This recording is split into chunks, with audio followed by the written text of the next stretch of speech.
आपने tune in किया है द साइलेंट जोन और मैं हूं परमिता। नमस्कार दोस्तों, आप यहाँ पर सुनते हैं बेहतरीन कथाएं और कहानियाँ। जारी है मनु भंडारी जी की कहानी एक खाने आकाश नाई। चंदोसी के कॉलेज में प्रोफेसर है, घर वर सभी अच्छा है। ये भी किस्मत की बात है। लो, लल्ली तो 10वीं पास ही है। अरे भाई, करने वाले चाहिए।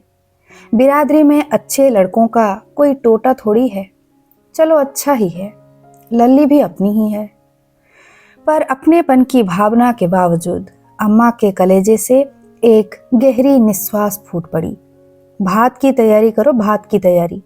कमीज उतारकर खूंटी पर टांगते हुए पिताजी बोले, इन्होंने तो चट मंगनी पट ब्याह कर दिया, पर अब हम कैसे इतनी जल्दी तैयारी करें? पहला ही मौका है, कसर रह गई तो भद उड़ेगी या नहीं। पिताजी सीधी सी बात भी करते हैं तो लेखा को लगता है जैसे वे शिकायत कर रहे हैं। उनके स्वर और लहजे में कुछ ऐसा रहता है जो शिकायत का आभास देता रहता है। कभी कभी तो लेखा को ये भी लगने लगता है जैसे ये शिकायत दिनेश और उसके प्रति है, जो घर से कट कर रहते हैं।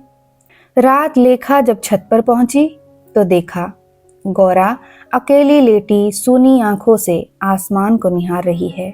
लेखा को देखते ही गौरा उठ बैठी। आइए भाभी। लेटी रहो गौरा, सारे दिन काम करते करते थक भी तो जाती होगी। लेखा का मन हुआ गौरा का सिर सहलाए, उसे खूब खूब प्यार करे, पर गौरा लेटी ही नहीं।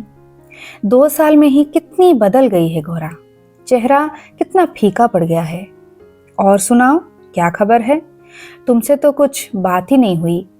सब ठीक है, दबे गले से गौरा ने कहा, और फीकी सी मुस्कुराहट उसके सूखे होठों पर फैल गई।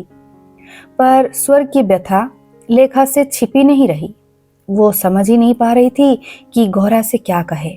उसे लगा जैसे गौरा उससे कहना चाह रही है, पर कह नहीं पा रही है। कहना तो वो भी बहुत कुछ चाह रही है, बहुत कुछ वो गौरा से पूछना चाहती है, पर पूछ नहीं पाती। हवा में हिलती हुई पेड़ों की टहनियां ही छत की निस्तब्धता को तोड़ रही है।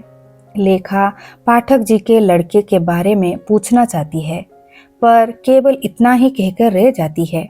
यहाँ तो गर्मी का नाम भी नहीं। और उसे एकाएक ही दिनेश की याद आने लगी। ऐसे खुली छतों के लिए कितना तड़पता है दिनेश। लेखा ने चारों ओर देखा। हल्की सी चांदनी बिखरी थी और चटक नीले आसमान पर दिप दिप करके तारे चमक रहे थे। तभी अचानक बड़ी तेज दुर्गंध का एक झोंका आया और धीरे धीरे वो बदबू हवा में फैलने लगी। साड़ी का पल्ला नाक पर लगाते हुए लेखा ने कहा, ये बदबू किधर से आ रही है? पीछे की तरफ एक पोखरा है, बड़ा सा। उसके पानी में दुनिया भर का कूड़ा करकट सड़ा करता है, और जब हवा इधर बहती है तो दुर्गंध आती है। पहले तो इतनी सड़ी बदबू आती थी कि मुझे कई हो जाया करती थी। अब तो फिर भी आदत हो गई है।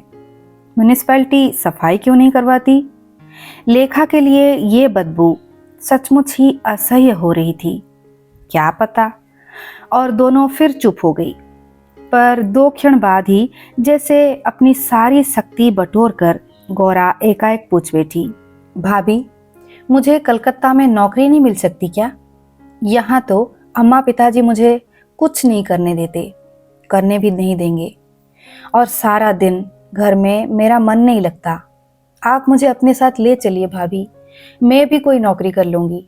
यहाँ तो कभी पढ़ने लिखने के लिए एक पत्रिका मंगा लो तो जैसे सारे घर में तूफान मच जाता है। यही सब करवाना था तो मुझे पढ़ने लिखने। बहू, ओ बहू। छत के पिछले हिस्से से चाची की छत जुड़ी हुई थी। वहीं से खड़ी होकर चाची आवाज दे रही थी। गौरा की बात को बीच में ही छोड़कर लेखा उधर गई। तुम तो आई ही नहीं बहू, मैंने तो कल भी तुम्हारी राह देखी। चाची ने उलाहना दिया, तुम तो कम से कम मुझे पराया मत समझो। भैया पर तो मेरा मन जेठानी जी से कम नहीं है। उन्होंने भी मुझे कभी कम नहीं माना। जब भी आते मेरे लिए वैसी ही साड़ी लाते जैसी जेठानी के लिए लाते। तुम तो। मैं भी लाई हूँ चाची जी, उधर आऊंगी तो दूंगी। आप भला पराई कैसे हो सकती हैं? वे तो हमेशा ही आपको याद करते हैं। मैं तो खुद ही आ जाती, पर क्या करूं, इन लोगों को तो मैं फूटी आंख नहीं सुहाती। जाकर खड़ी नहीं होंगी कि सबको साफ सूंघ जाएगा। फिर बड़े बुझे बुझे स्वर में बोली, जब अपना आदमी ही नहीं पूछे तो दूसरों को क्या दोष दूं? तुम्हारी तरह पढ़ी लिखी होती तो मैं भी कमा कर खा लेती। अब तो समझ ही नहीं आता ये पहाड़ जैसी जिंदगी कैसे कटेगी, कैसे इस छोरे को बड़ा करूंगी। मकान के इस हिस्से के सिवा मेरे पास तो कुछ भी नहीं है। हिस्से का थोड़ा बहुत पैसा है, पर सब दबा लिया। मांगती हूँ तो सबको कांटे जैसी लगती हूँ। गौरा को लखनऊ में मैंने साल भर तक अपने पास रखा, पढ़ाया लिखाया। इस छोरे की कसम खाकर कहती हूँ, जो कभी एक पैसा भी लिया हो या उसे तकलीफ दी हो। तुम्हें तो याद होगा, तुम शादी होकर आई थी तब कैसी दिखती थी गौरा। अब देख लो कैसी हो गई। आज मुझ पर संकट पड़ा तो। बहू, ओ बहू। अम्मा की आवाज सुनते ही लेखा घूम पड़ी और चाची का प्रवाह रुक गया। अपनी बात को बीच में ही तोड़कर बोली, कल आना बहू, जरूर आना। क्या पट्टी पढ़ा रही थी? कोस रही होगी हमें, और क्या। चाची की छत पर कुपित दृष्टि से देखते हुए अम्मा बोली। फिर खाट पर बैठते हुए गौरा को आदेश दिया, जा दूध चढ़ा कर आई हूं, उसे उतार कर जमा देना। दोनों नवाबजादे भी आ गए हैं, उन्हें खाना देती आना। गौरा उठकर चली गई और लेखा को फिर अम्मा के पास बैठना पड़ा। बहू, अब तो भात की तैयारी करनी है बस। 3 साड़ियां तो तुम्हारी लाई। अम्मा, सुरेश की आवाज से अम्मा की बात बीच में ही टूट गई। क्या है? अम्मा के स्वर ने ही बता दिया कि उन्हें सुरेश का यूं टोकना अच्छा नहीं लगा। इस बार जैसे भी हो मुझे 15 रुपए दो। चश्मा बदलवाए बिना पढ़ना लिखना असंभव हो गया है। आजकल तो सारे दिन बस सिर भिन्नाता रहता है, आंखों से पानी बहता रहता है। आए दिन तुम्हारे चश्मों के नंबर ही बदलते रहते हैं। मैं तो दुखी हो गई। अरे सुरेश, जरा अपनी अम्मा को नीचे भेजना। बाबूजी ने आवाज लगाई तो अम्मा वैसे ही बड़बड़ाती हुई नीचे उतर गई। सुरेश भी उनके पीछे पीछे ही उतर गया। अकेले होते ही लेखा ने महसूस किया जैसे इन सबके बीच वो बहुत पराई है। उस घर की एक सदस्य होकर भी वो घर से अलग है। यहाँ आकर उसे बराबर ही लगता रहा कि जैसे वो बहुत फिजूल खर्च है, जैसे उसका बहुत सा कर्तव्य इस घर के व्यक्तियों के प्रति है, पर जिसे वो पूरा नहीं कर रही है। वे दोनों 100 रुपए भेजकर समझते हैं कि सब कुछ कर दिया। 2 साल तक अपने काम और पढ़ाई में डूबे रहते वो तो भूल ही गई थी कि उसका लंबा चौड़ा परिवार है, उस परिवार की समस्याएं हैं। उसके सामने तो उसका अपना भविष्य था, कैरियर था, बड़े बड़े अरमान थे। लेखा यूं ही खाट पर लेटकर आसमान की ओर निहारने लगी। उसे कलकत्ता याद आने लगा। बर्मा और बीनू सिप्रा, मीनाक्षी, माथुर, एक एक करके सब याद आए। सुषमा महिम के साथ दार्जिलिंग में कहीं घूम रही होगी। जिस दिन विदा किया था उस दिन सचमुच सुषमा बहुत सुंदर लग रही थी। दिनेश की छुट्टी कब मंजूर होगी? उसने तार से अपने पहुंचने की सूचना दे दी थी, पत्र अभी नहीं लिख पाई थी। कल वो दिनेश को पत्र लिखेंगी। टाइप किया हुआ चैप्टर उसके बॉक्स में रखा है, कल उसे भी निकालेगी। पर कुछ कर पाएगी यहाँ? कल तो उसे चाची जी के पास भी जाना है। कल वो घोरा से बात करेगी, रमेश और सुरेश को जैसे भी होगा अपने पास बिठाएगी। वो इस परिवार के लोगों के साथ घुलेगी मिलेगी। आखिर वो भी इस परिवार की एक सदस्य है। रविवार को सुरेश और रमेश ने प्रस्ताव रखा, भाभी शाम को घाट पर चलिए, कुछ देर नाव पर ही सैर की जाए। हाँ भाभी, आज घाट पर ही शाम बिताई जाए, खाना खूब जल्दी बना लेंगे और क्या। प्रफुल्लित सी गौरा बोली। अम्मा चले जाएं? इजाजत के लहजे में लेखा ने पूछा। चली जाओ, सब लोगों का मन है तो घूम आओ। तार पर फैली हुई साड़ी को समेटते हुए अम्मा ने कह दिया, पर उनके स्वर में कोई विशेष उत्साह नहीं था। लेखा जानती है, आज ही उसने भात के लिए अम्मा को एक अंगूठी और 50 रुपए दिए हैं। आज जाकर भी उनसे मना करते नहीं बनेगा। भाभी, आज तो आपको भी चलना ही होगा, लेखा ने बड़े मनोहार भरे स्वर में कहा। भाभी बरामदे में बैठी अपनी सबसे छोटी लड़की को दूध पिला रही थी। सुनते ही भबक उठी। तुम ही करो नाव के सैर सपाटे, हमारे किस्मत में तो रसोई के ही सैर सपाटे लिखे हैं। कहा ना, आज खाना जल्दी ही बना लेंगे, मैं अकेले ही बना लूंगी बस। उत्साहित सी गौरा बोली, पर भाभी नहीं मानी। लेखा घर के काम में बहुत पट्टू नहीं है, फिर भी जानती जरूर है, पर जाने क्यों यहाँ उससे कोई काम नहीं करवाता। यूं छोटा मोटा काम वो कर देती है। उसे भाभी पर गुस्सा तो नहीं आता, वो भाभी की जगह होती तो शायद उसकी भी यही स्थिति होती। पर घर का तनाव और हमेशा की कही सुनी मन को बोझिल जरूर बना देती है। लेकिन क्या किया जाए। बहती नदी में विहार करते हुए गौरा का मन जैसे बहने लगा था। वो मुक्त भाव से नदी को देख रही थी। ढीली चोटी में से निकले हुए उसके केस हवा के साथ उड़ रहे थे। उसकी साड़ी का पल्ला उड़ रहा था, शायद उसका मन भी उड़ रहा था। लेखा ने पहली बार गौरा को इतना प्रसन्न, इतना चंचल देखा। सुरेश और गौरा ने मिलकर एक सहगाना गाया। सांझ की सूनी दिशाएं संगीत से गूंज उठी। लेखा का मन हुआ वो भी उनके साथ गाए, पर उसे वो गीत नहीं आता था। उसे सुषमा की याद आई, वो अच्छा गाती है, पर कितनी पूछ है उसके गाने की। गौरा के गले में भी लोच है, आवाज में सुरीलापन है। नदी बह रही थी, उस पर नाव बह रही थी, उस पर रमेश, सुरेश और गौरा बह रहे थे। चारों ओर संगीत की स्वर लहरियां बह रही थी और आसमान में बादलों के छोटे छोटे टुकड़े बह रहे थे। इस बहाव में गौरा के मन की उदासी और खिन्नता न जाने कहाँ बह गई थी। सुरेश का सरदर्द बह गया था, लेकिन रात को लेखा ऊपर चढ़ी तो सुरेश सिर पर रुमाल बांधे औंधा लेटा हुआ था।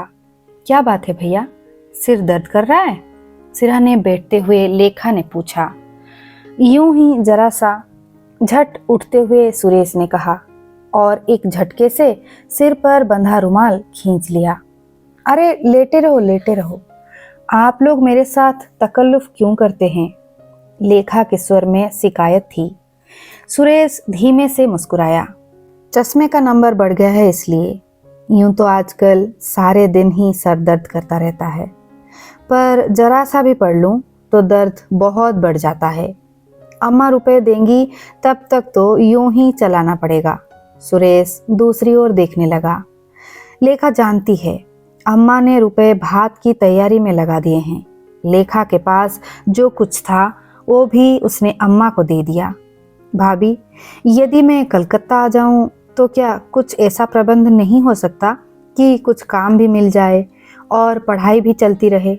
वहाँ तो रात के कॉलेज हैं, उसी में पढ़ लिया करूँगा। मैं आप लोगों पर बोझ नहीं बनूंगा। सुरेश के स्वर की मायूसी लेखा को कचोट गई। बोझ। लेखा ने महसूस किया कि इन मासूम बच्चों के दिलों में अभी से ये बात कितने गहरे तक बैठ गई है कि ये बोझ हैं। अभी इन लोगों की उम्र ही क्या है? गौरा भी तो उसके साथ साथ जाना चाहती है। गौरा से फिर बात ही नहीं हो पाई। अम्मा उसे किसी के पास बैठने ही नहीं देती। वो जानना चाहती है कि क्या सचमुच गौरा पाठक जी के लड़के से। ऐसा नहीं हो सकता क्या भाभी? सुरेश उसके उत्तर की प्रतीक्षा कर रहा था। हो क्यों नहीं सकता, पर ये तो तुम्हारा फाइनल ईयर है, अगले साल आना, सभी इंतजाम हो जाएगा। यूं छुट्टियों में एक बार आओ, कुछ घूमना फिरना ही हो जाएगा। छुट्टियों में? सुरेश चुप हो गया। लेखा को लगा छुट्टियों वाली बात उसे नहीं कहनी थी। कलकत्ता तक आने जाने का किराया। बहू, ओ बहू, सो गई क्या? छत पर चढ़ते हुए अम्मा ने कहा। लेखा ने सिर पर पल्ला खींचते हुए कहा, नहीं अम्मा, और वो खाट पर से उठ खड़ी हुई। सुरेश दोनों हाथों से सिर छिपाकर फिर औंधा लेट गया। अम्मा लेखा की खाट पर बैठ गई और कमर से साड़ी का खुसा हुआ पल्ला निकालकर बोली, आज तुम लोग घाट पर गए थे ना, तो मैं भी एक काम कराई। और फिर एक मोटे से धागे में बंधी हुई एक छोटी सी पोटली लेखा के हाथ में देते हुए बोली, कल सोमवार है, नहा धोकर इसे बांध लेना। ये क्या है अम्मा? आश्चर्य से पोटली को उंगलियों में नचाते हुए लेखा ने पूछा। अब ज्यादा पूछताछ तो करो मत, बस बांध लेना। अम्मा बड़े गदगद स्वर में बोली, भाई तुम लोग चाहे सोचो न सोचो, हम लोग तो इस चिंता में भी घुले जाते हैं।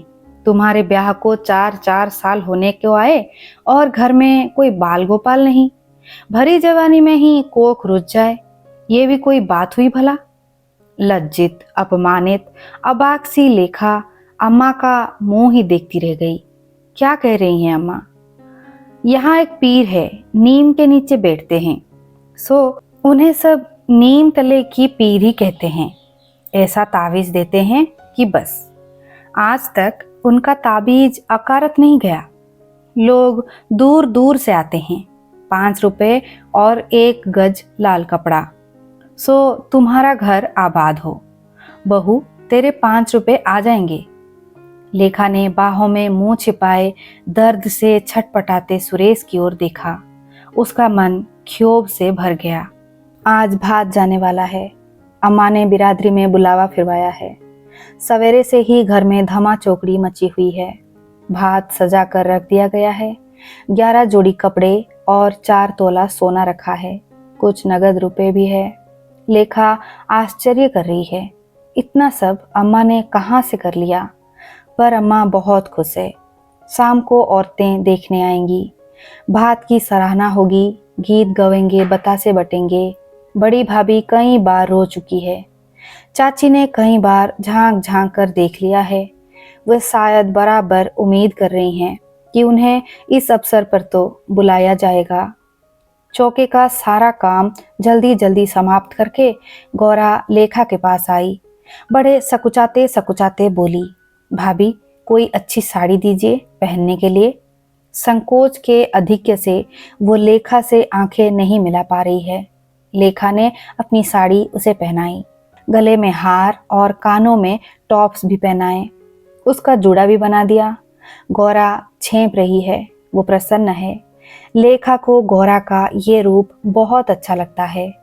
वो चाहती है कि गौरा हमेशा ऐसी ही प्रसन्न रहा करे। गीत चल रहे हैं, पता नहीं कहाँ से पाठक जी का वही लड़का आ गया। अम्मा के तेवर चढ़ गए। गीतों से उठकर वे भीतर गई। फिर एक कठोर स्वर आया, गौरा भीतर आ। गौरा साड़ी उतार रही थी और अम्मा बक रही थी, ये तेरे चरित्र तुझे अच्छे रास्ते नहीं ले जाएंगे गौरा, मैं कह देती हूँ।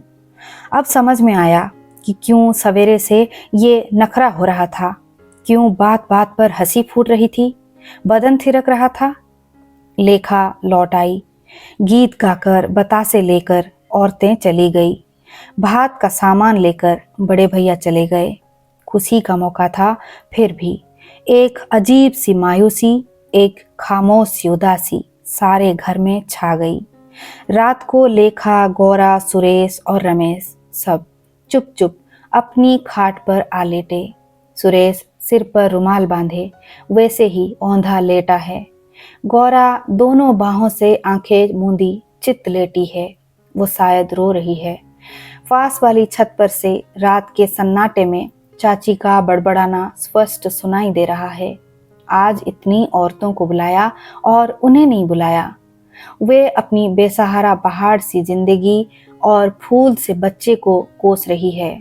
भाभी ने अपना दिन भर का गुस्सा अकारण ही दोनों बच्चों पर निकाल डाला और वे इतने रोए कि हमेशा चुप रहने वाले पिताजी को भी डांटना पड़ा। और फिर भाभी रोई। उन्होंने अपनी किस्मत को कोसा, अपने बच्चों को कोसा। अब शायद वे लोग सो गए हैं। नीचे से किसी तरह की आवाज नहीं आ रही है। लेखा ने करवट बदली। उसने सोचा कल वो दिनेश को लिखेगी कि वो जल्दी से जल्दी आने की कोशिश करे। उसे एकाएक ही दिनेश की याद आने लगी। गहरे नीले आसमान के तारे अभी भी वैसे ही झिलमिला रहे थे, जैसे एक आईना चूर चूर होकर बिखर गया हो। कहानी समाप्त हुई। कहानी कैसी लगी और इस कहानी में संवाद क्या है, आप जरूर बताइए नीचे कमेंट बॉक्स में। इस वीडियो को एक लाइक करना ना भूलें और चैनल को जरूर से सब्सक्राइब कर लें। हम फिर मिलेंगे। विदाई। जय जगन्नाथ।